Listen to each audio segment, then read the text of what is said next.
Hi, everyone. Today, I want to talk about a topic that unfortunately is impacting a lot of folks in the tech industry, and that is mass layoffs.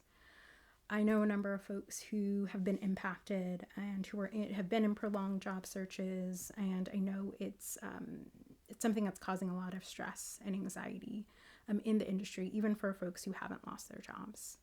I recently watched a video from Brian over at A Life After Layoff, and his video was on the devastating consequences of layoffs that nobody's talking about.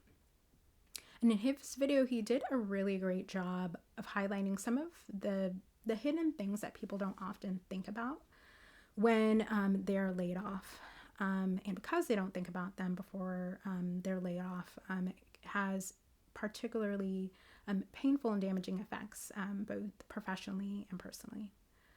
What I want to offer in this video is how can folks navigate these types of difficult transitions and layoffs in a way that supports their mental and emotional health and can set them up for success in their next step. Before I dive in deeper into that, hi, my name is Yam. I am a product manager. I've been doing that work for about 15 years, and I'm also now a sabbatical coach and writer, and I'm a music maker. And in my sabbatical coaching practice, I work with mid-career tech and corporate professionals, helping them to navigate sabbaticals, career breaks, and career transitions intuitively, joyfully, and courageously.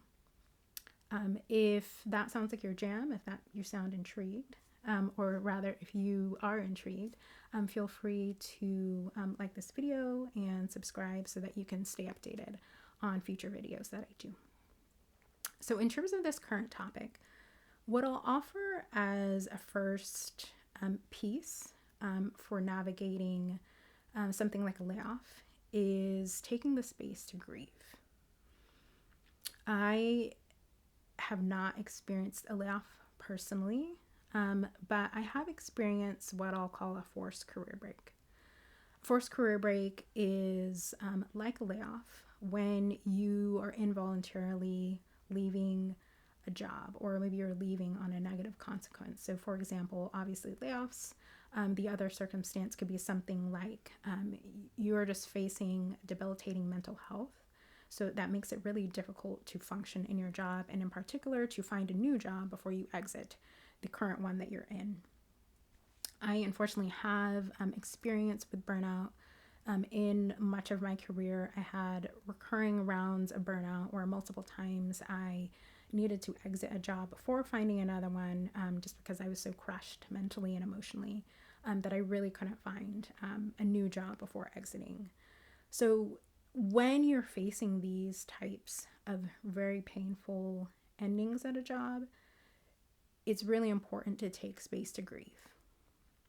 You may not always hear that from folks in our industry because maybe people would say it's too touchy-feely or too woo-woo. But the reality is that grieving isn't just about when you lose a loved one, but it's also about when you're facing an ending or you're facing a loss. And this is a really significant loss. We spend most of our days and our time at work, and particularly if it's not something that you were expecting, it's a big loss. So I encourage you to grieve, and whether that is through journaling, whether that is through crying, whether that is through talking to trusted loved ones, whether that's through doing something like an intense workout, or going to some places have these things called rage rooms where you can safely go and break things and express your anger. Whatever way that you need to find to express your emotion, because you have every right to feel what you need to feel. And feeling what you need to feel will be an important part of you being able to ultimately move forward and also have the emotional stamina to transition through this time. The next offering that I would say for how to support yourself mentally and emotionally through a difficult transition like this is to rest and reset. I completely understand that there may be a need to immediately get income back in, to be sure that you're supporting for yourself and or your family. But I think that both of those things can happen at the same time, because most likely you're tired. Most of the people I know who work in this industry are probably more tired than you realize, because I think we are often taught to push through our body's signals of resting for whatever deadline, for whatever type of work.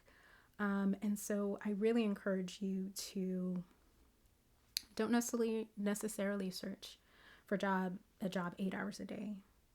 Maybe take a few hours, do some strategic job searching, but for the rest of the time, maybe take naps, journal, take walks in nice places. If you are a parent and you typically aren't getting to see your kids during the day, maybe spend some, time with your kids. Do things that are nourishing for you, that help you feel more grounded in yourself, that help you feel reconnected to yourself and what you enjoy. Because I think doing those things helps us reconnect to our bodies, helps us reconnect to our sense of self. And I think when we are connected to those things, we're then more connected to our intuition. And our intuition is the main way that we can be guided in terms of making decisions that are best for ourselves. The third thing that I would offer in terms of supporting yourself in this time is to reflect. So take the time to think about the job that you just left. What did you like about it? What did you not like about it? How did you grow? What did you learn, both in terms of your technical or hard skill sets, as well as your soft skill sets and the things that are more around, say, communication and emotional intelligence? What insights and conclusions are you taking from that job that you've just exited, that you want to take into your new position, right? Whether that is in a job, again, at another company, or if it's even, a bigger career transition. Maybe you decide you want to start freelancing or consulting. Maybe you decide that in the long term, you actually want to make a career change and transition into a different industry.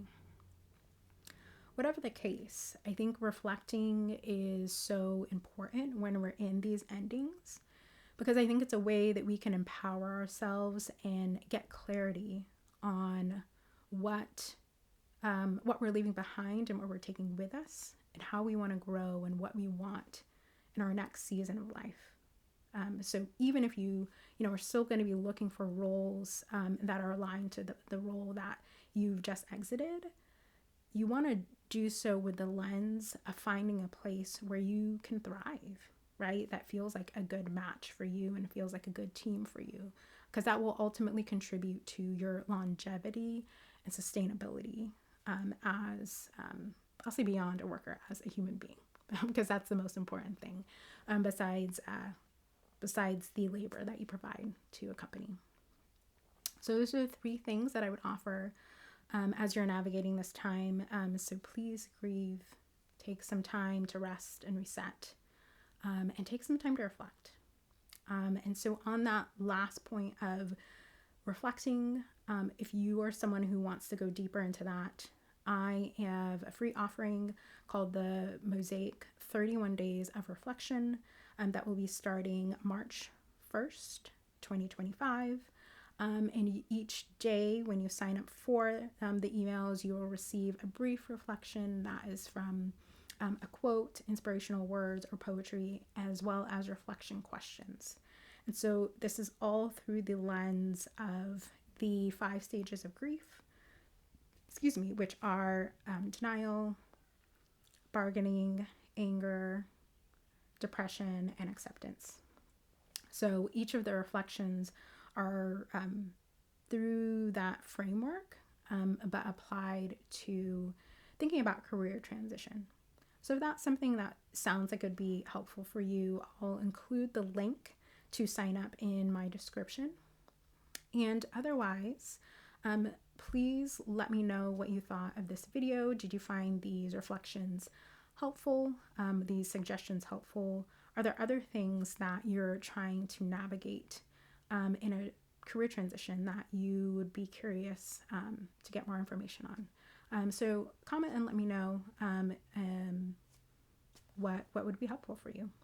And be sure to also subscribe to just keep tuned in to the next videos that I do. The next videos that I'll do, I'll share some of my personal experience with forced career breaks and the ways that I was able to support and navigate through those times. Thanks for watching. If you are a person navigating a layoff, I'm sending you grace and comfort and well-being. I know this is a really hard time, so I'm wishing you all the best in that.